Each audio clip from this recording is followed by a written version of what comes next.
브라질의 작은 도시인 바르지냐는 남미의 외계 도시라고 불리는 곳입니다. 약 12만 명의 주민이 거주하는 바르지냐는 마을 곳곳에 외계인의 동상이나 UFO의 형상을 주변 어디서나 찾아볼 수가 있습니다. 2010년엔 UFO 모양의 외계인 기념관을 건설하기까지도 하는데, 평범해 보이는 남미의 마을 바르지냐는 어쩌다 외계 도시라는 이름을 가지게 된 것일까요? 사건은 이렇습니다. 1996년 1월 20일 집으로 향하던 3명의 소녀 릴리아니와 발키리아 자매 그리고 친구 샤비에르는 어디에선가 풍겨오는 심한 악취를 맡게 됩니다. 악취가 나는 곳으로 다가갔고 생전 처음 보는 모습의 생물체를 목격하게 되는데요. 마을을 버려진 장소에 잡초가 많이 자라있는 곳이었는데, 담벼락 밑에는 체구가 소녀들만큼이나 작은 괴 생명체가 웅크리고 있었습니다. V자 모양의 발, 그리고 큰 머리와 굉장히 마른 몸을 가지고 있었고 키는 160 정도였습니다. 갈색에 굉장히 기름져 보이는 피부를 가지고 있었고 붉은 눈을 하고 있었으며, 머리에는 마치 뿔처럼 보이는 3개의 돌기가 돋아 있었습니다. 소녀들이 다가온 것을 본 괴 생명체 역시 놀란 것처럼 보였고 매우 큰 붉은 눈으로 소녀들을 쳐다보며 이상한 소리를 내고 있었다고 하는데, 느낌적으로 어딘가 아파 보이는 모습이었다고 합니다. 소녀들 중 발키리아에 의하면 그 생물체가 겁에 질려 있었다는 걸 느낄 수가 있었다고 합니다. 내가 겁을 먹은 것처럼 그 생명체 역시 겁을 먹고 있었고, 그 생명체가 우리를 두려워하고 있다는 걸 느꼈는데 두려움과 두려움의 교환이었던 순간이었다 라는 표현을 했습니다. 날이 굉장히 더운 뜨거운 날이었는데 그 생물체 역시 열기로 고통받고 있다고 느꼈다고 합니다.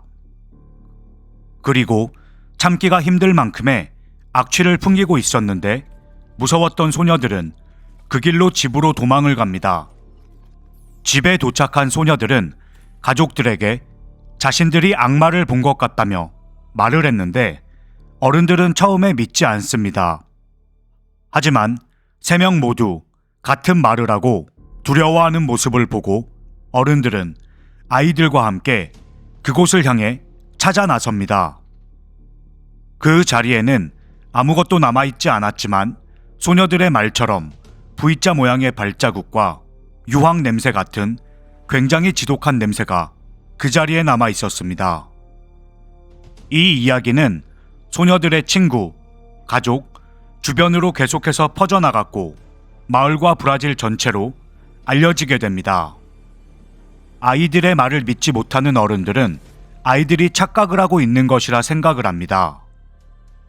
어른들은 마을에 자주 보이던 무진유라는 별명을 가진 34세의 남성, 그는 정신지체와 귀가 잘 들리지 않았는데 이 남성을 잘못 보고 아이들이 착각을 한 것이라고 했고, 마을에 자주 나타나던 야생 원숭이를 보고 착각을 한 것일 거라 생각을 했습니다.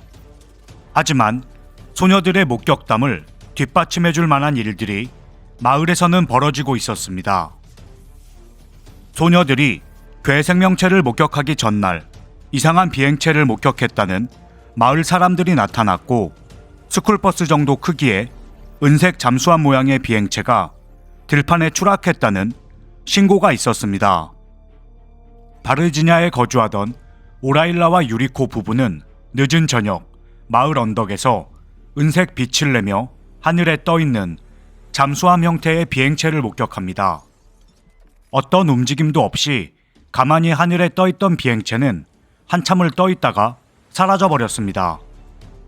그리고 그날 저녁 가까운 지역에서는 3마리의 사슴이 피가 모두 빨려나간 채 죽어 있었는데 처음 보는 끔찍한 모습이었다고 합니다. 오라일라 부부가 비행체를 목격한 날은 3명의 소녀가 괴 생명체를 목격했다는 바로 전날이었습니다. 조용했던 마을에는 하루 사이로 UFO로 보이는 괴 비행체, 외계인으로 추정이 되는 괴 생명체가 나타났으며 가축은 피가 빠져나가 죽임을 당했습니다. 정황상 UFO를 타고 나타난 외계인의 소행이라고밖에 볼 수가 없었는데요. 오라일라 부부는 이상한 비행체를 목격하고 즉시 경찰에 신고를 했습니다. 이미 누군가 신고를 한 것이었는지 굉장히 빨리 경찰과 군용 트럭이 나타났고 주변을 봉쇄한 뒤 수색을 진행했다고 합니다. 마을에선 이 소문이 빠르게 퍼져나갔고 마을 사람들 중에도 UFO를 목격한 사람들이 많았기 때문에 UFO와 외계인이 나타났다는 이야기가 브라질 전체로 퍼져나갑니다. 하지만 조사를 맡았던 경찰이나 군인들로부터 아무런 이야기가 없었습니다. 그러자 마을 주민들이 언론에 알렸고 정부가 무언가 은폐를 하고 있다며 UFO와 외계인에 관한 정보 공개를 요구하며 나서게 됩니다. 그러나 브라질 정부는 어떠한 은폐도 없고 UFO나 외계인 이야기는 모두 루머일 뿐이라고 답변을 하지 않았습니다. 더불어 외계인을 목격했다는 소녀들의 부모들이 언론과 인터뷰를 하며 금전적 요구를 했었다는 소문이 퍼지고 돈벌이용으로 꾸며낸 이야기가 아니냐는 의심이 생겨납니다. 외계인과 UFO 목격 사건이 일어나고 한 달이 지났을 쯤 바르지냐에 살고 있는 한 여성이 자기 동생이 외계인 때문에 사망했다며 조사를 촉구하며 나타나는데요. 마르타라는 이름의 중년 여성은 자신의 동생이 세균 감염으로 인해 이상한 질병이 생겼고 의문사를 했다며 조사가 필요하다고 했습니다. 군인이었던 그녀의 동생 마르코는 1월 20일 새벽 UFO와 외계인이 나타났다는 보고를 받고 출동하였다고 합니다. 그리고 현장에서 발견된 외계인을 군부대로 이송하였다는 놀라운 이야기를 전했습니다. 외계인을 생포하여 군용 트럭에 태웠고 바르지냐 도심가로 들어섰을 때 외계인이 사라져버려서 군부대는 수색 작업을 진행했다고 합니다. 그날부터 마르코는 겨드랑이 부분 통증을 호소했는데 피부병처럼 보이는 염증이 겨드랑이부터 생겨났습니다. 마르코는 외계인을 생포하는 과정에서 외계인과 접촉이 있었고 그 때문에 생긴 피부의 염증이라 생각하고 치료를 받는 중이었습니다. 그 피부병이 몸 전체로 퍼져나가며 그로 인해 마르코는 사망하게 됩니다.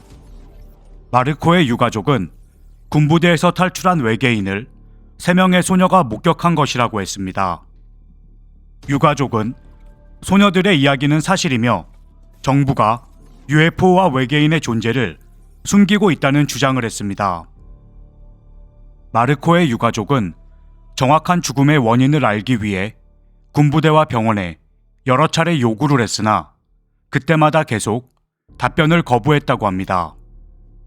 유가족은 바르지냐를 벗어나 브라질 정부에도 요청을 해보았지만 UFO나 외계인과 관련된 아무런 정보가 없다며 조사는 이루어지지 않습니다. 이 사건은 제2의 로즈웰 사건이라 불리며 미국의 월스트리트 저널에서도 다루게 됩니다. 이 때문에 바르지냐에는 외계인의 흔적을 찾고자 하는 방문객들이 해마다 늘어나게 되는데요. 방문객들이 늘어나며 마을의 경제적인 도움으로까지 이어지자 UFO와 외계인을 부정하던 바르지냐 시에서는 외계인 기념관을 착공하기 시작합니다. 그리고 기념관 내부에는 천문대를 포함해 그 당시 있었던 외계인 사건 파일까지 보관하고 있다고 홍보를 하는 이중적인 모습을 보이기까지 합니다.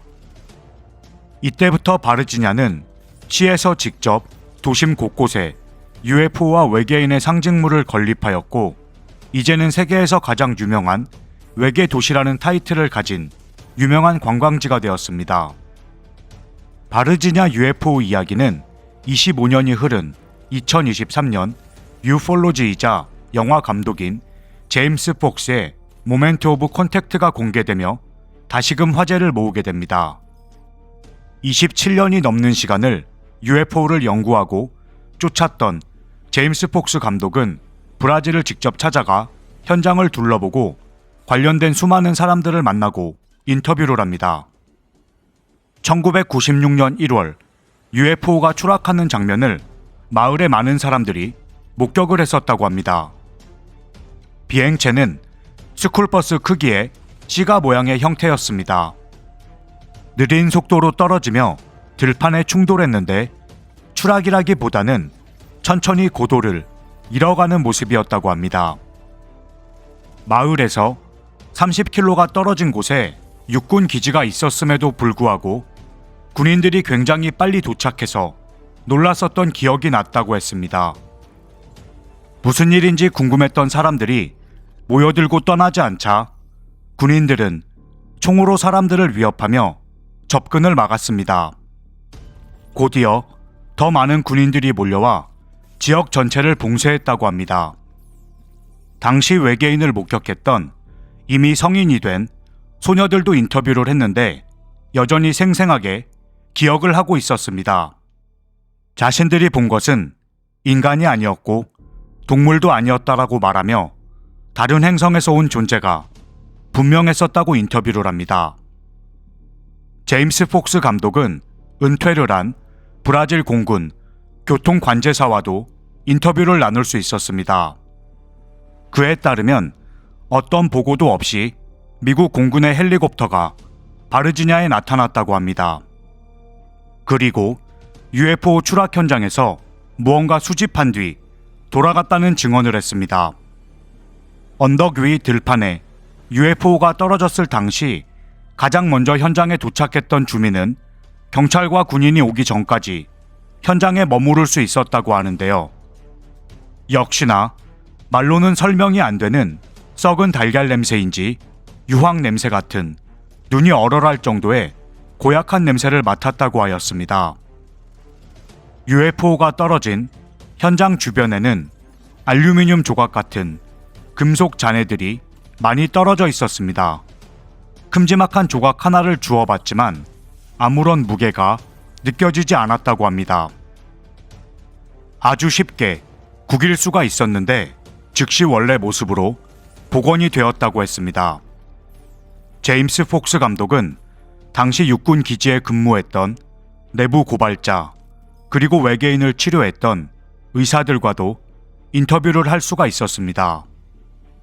외계 생명체는 2명이었고 엄청나게 심한 암모니아 냄새를 풍기고 있었다고 하며 몸 전체가 굉장히 기름지고 끈적했었다는 이야기를 해주었습니다. 얼굴은 파충류에 가까웠고 다른 증언과 마찬가지로 붉은 눈과 머리에는 뿔과 같은 3개의 돌기를 가지고 있었습니다. 외계인은 살아있기는 했지만 곧 죽을 것 같아 보였으며 벌과 비슷한 소리를 냈었다고 합니다. UFO 추락 현장에는 이미 사망한 것으로 보이는 한 구의 외계인 사체와 UFO 잔해들이 있었는데 미국 공군이 모두 수거했다고 합니다. 군인들로부터 생포되었던 외계인 역시 그 존재가 매우 약하고 의사소통을 하려는 의지조차 보이지 않았다고 했습니다. 어떻게 해야 할지 몰라서 물과 사과를 건네보았지만 반응하지 않았다고 하는데 그 외계 존재는 의사가 자신을 도우려 한다는 걸 알고 있었다고 합니다. 외계인은 죽기 전 텔레파시로 메시지를 전했습니다. 자신의 의지와 상관없이 외계인의 메시지가 전달됐다고 합니다. 자신의 종족은 2가지 이유로 인류에 대해 매우 안타까움을 느끼고 있다고 전했습니다. 첫 번째는 모든 인간은 외계의 종족과 같이 초월적인 일을 수행할 수 있는 잠재 능력을 가지고 있는데 그걸 깨우치지 못한다고 합니다. 잠재 능력이라고 하면 예를 들어 질병을 진단하고 자연 치유를 할 수 있는 능력이라고 하는데요. 두 번째는 우리는 지금 일시적인 껍데기에 살고 있을 뿐 영적으로 굉장히 성장할 수 있는 존재들이라고 하는데 그 사실을 깨닫지 못할 뿐 아니라 영적으로 완전히 단절되어 있다는 점이었습니다. 제임스 폭스 감독이 계속해서 바르지니아 UFO와 외계인에 관해 조사를 이어가자 군 정부로부터 목숨을 잃을 수 있다는 협박을 받았다고 하며 감독이 지금까지 해온 작업 중 카메라에 담긴 것뿐 아니라 카메라 밖에서도 가장 무서운 작품이었다고 합니다. 그리고 2023년 최근에는 바르지니아 사건에 대한 외계인의 사진과 35초 분량의 영상이 있다는 사실을 접하게 됐고 많은 사람들과 협력하며 이를 확보하기 위해 노력 중이라고 알렸습니다. 제임스 폭스 감독은 이미 브라질의 군 내부 고발자로부터 영상 자료가 있다는 얘기를 들었지만 확인할 수가 없었습니다. 그러던 중 2012년도에 영상을 확인했다는 사람이 나타났고 오디오와 비디오가 매우 선명한 상세한 기록이 담겨 있다고 합니다. 브라질 공군 장군을 지냈던 호세 카롤로스 페레이라는 제임스 폭스 감독에게 원래 정부는 설명할 수 없는 모든 것을 국민들로부터 은폐한다고 말을 했습니다. 하지만 이제 시대는 바뀌었습니다. 27년간 UFO를 쫓아 세계를 누볐던 제임스 폭스 감독의 노력이 결실을 맺을 수 있길 바라봅니다. 오늘 영상은 여기까지입니다. 감사합니다.